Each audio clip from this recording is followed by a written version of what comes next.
1300 à 2200 euros, c'est à peu près la fourchette tarifaire visée par Gigabyte avec son Aorus 15, un PC portable milieu de gamme qui cherche en quelque sorte à faire les compromis qu'il faut où il faut, mais est-ce que c'est vraiment suffisant pour séduire et pour convaincre? Eh bien c'est ce qu'on va voir.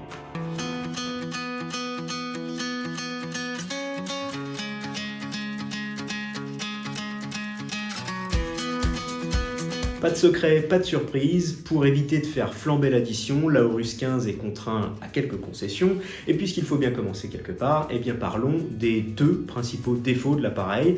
Alors effectivement, il n'y en a pas beaucoup et c'est une chance. En gros, le premier, vous ne pourrez pas le rater, c'est celui que l'on voit dès qu'on ouvre le capot, dès qu'on découvre l'appareil pour la première fois. L'écran est cerné de très grosses bordures, des bordures bien larges avec un gros menton en dessous, et pas de secret, on est sur une dalle 16 neuvième. Il n'y a rien d'handicapant en soi, c'est en plus un bon écran, on va y revenir un petit peu plus tard, mais c'est vrai que c'est quand même décevant en 2023 de découvrir un ordinateur portable qui arbore encore d'aussi grosses bordures. On aurait aimé un écran 16 dixième ou un écran 3,5 éventuellement, mais en général sur les PC portables gaming, c'est plutôt le 16 dixième qui l'emporte. On aurait aimé ça parce que ça offre une plus grande surface d'affichage, que en adoptant ce format, le Gigabyte Aorus 15 aurait pu conserver un même gabarit mais avec un plus grand écran embarqué, ça aurait été quand même vachement mieux. Le fait est qu'en jeu, c'est pas trop gênant et que pour la bureautique, on finit par s'y réhabituer. Alors ceci étant dit, si vous aviez pris l'habitude sur un autre appareil, par exemple d'utiliser une dalle 3,5 au 16 dixième, vous allez avoir vraiment un sentiment de revenir en arrière, ce qui est un peu désagréable. Mais voilà, ça c'est le premier compromis qu'il faut prendre en compte sur l'Aorus 15. Le deuxième, il est d'après nous quand même plus gênant. Il touche au clavier. On a beau avoir un format 15,6 pouces qui est quand même relativement conséquent et qui permet en général d'avoir des claviers qui sont bien larges, bien confortables. Et bien là, Gigabyte a choisi de nous loger un petit clavier trop étroit en plein milieu du châssis. C'est un clavier qui est loin d'être mauvais, la frappe est suffisamment silencieuse, la course des touches est profonde. C'est pas un clavier qui est désagréable en soi, mais c'est un clavier qui est trop étroit, qui du coup gêne un petit peu dans la précision qu'on aimerait avoir quand on saisit du texte notamment. Donc ça aussi, c'est un point qu'il faut prendre en compte. Heureusement, l'appareil a quand même beaucoup d'autres qualités pour se faire pardonner.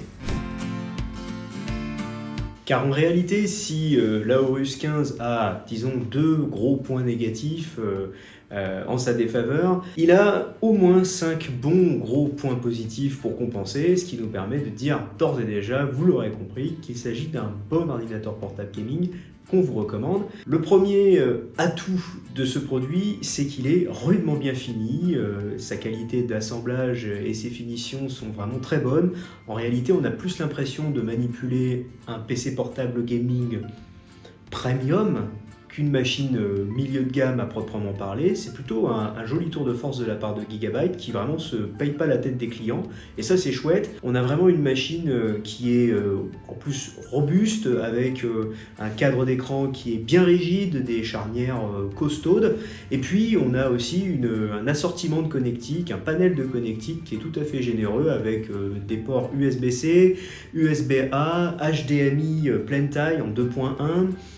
On a même du RJ45 en prime, donc vraiment tout ce qu'il faut pour travailler et pour jouer sans avoir besoin d'aller chercher des adaptateurs, ce qui est quand même vraiment pas mal. L'autre atout du Aorus 15, on en a un tout petit peu parlé tout à l'heure, c'est son écran. Alors certes, il y a des grosses bordures et il est 16 neuvième, on aurait aimé quelque chose de mieux de ce côté-là, mais pour le reste, notre modèle de prêt était pour sa part équipé d'une dalle QHD de 15,6 pouces en IPS, capable de monter à 165 Hz.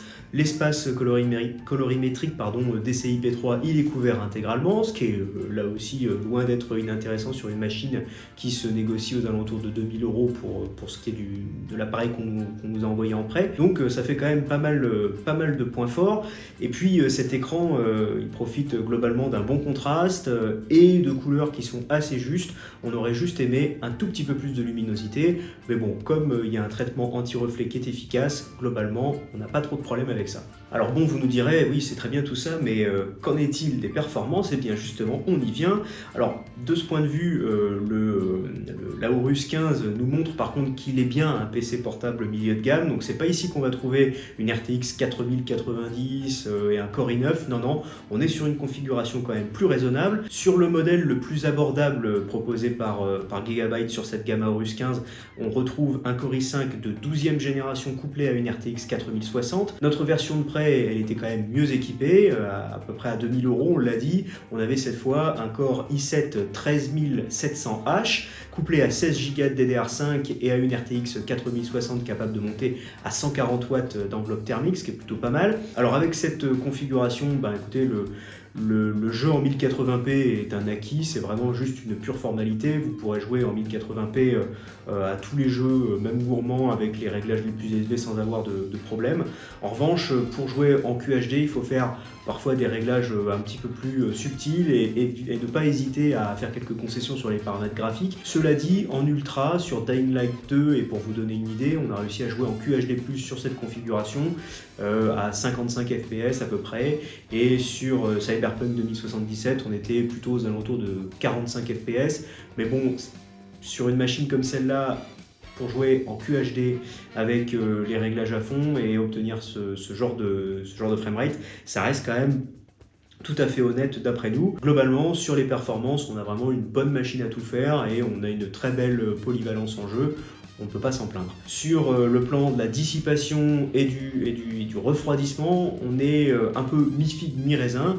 Globalement, le constat il est bon. En clair, les températures du processeur principalement sont vraiment maintenues à des niveaux très très acceptables. En revanche, c'est un produit qui fait du bruit. Les deux ventilateurs, quand ils s'activent, on risque pas de les rater, on les entend vraiment très bien. En clair, on vous recommande vraiment de porter un casque si jamais vous êtes intéressé par l'Aorus 15 et que vous voulez l'acheter et l'utiliser. Un casque pour jouer, ce sera vraiment le must-have parce que autrement, vous serez gêné par les ventilateurs. Qu'on se le dise, il n'y a pas de secret là-dessus, il faut un casque. En revanche, c'est un produit qui donc chauffe peu et qui en plus a l'avantage d'avoir une autonomie qui est relativement intéressante pour un PC portable gaming. Comptez 6 à 7 heures, c'est pas exceptionnel, mais pour ce type de produit, c'est vraiment pas si mal au bout du compte. Alors au bout du compte, est-ce que le Gigabyte Aorus 15 est un PC portable gaming séduisant? Je pense qu'on a quand même largement vendu la mèche pendant cette vidéo. Oui, c'est un PC portable gaming qui est abordable, mais qu'on peut vous recommander parce qu'au final, il offre un très bon rapport équipement-prix. C'est une machine qui est agréable à utiliser au quotidien, tous les jours, pour travailler, pour consulter du contenu, mais qui est aussi très polyvalente en jeu, en utilisation avancée, etc. Vraiment, on n'a pas grand-chose à lui reprocher au final, sinon cette affaire d'écran 16:9 et de clavier qui effectivement aurait pu être meilleur, mais globalement c'est un très bon ordinateur portable gaming en cette fin d'année 2023.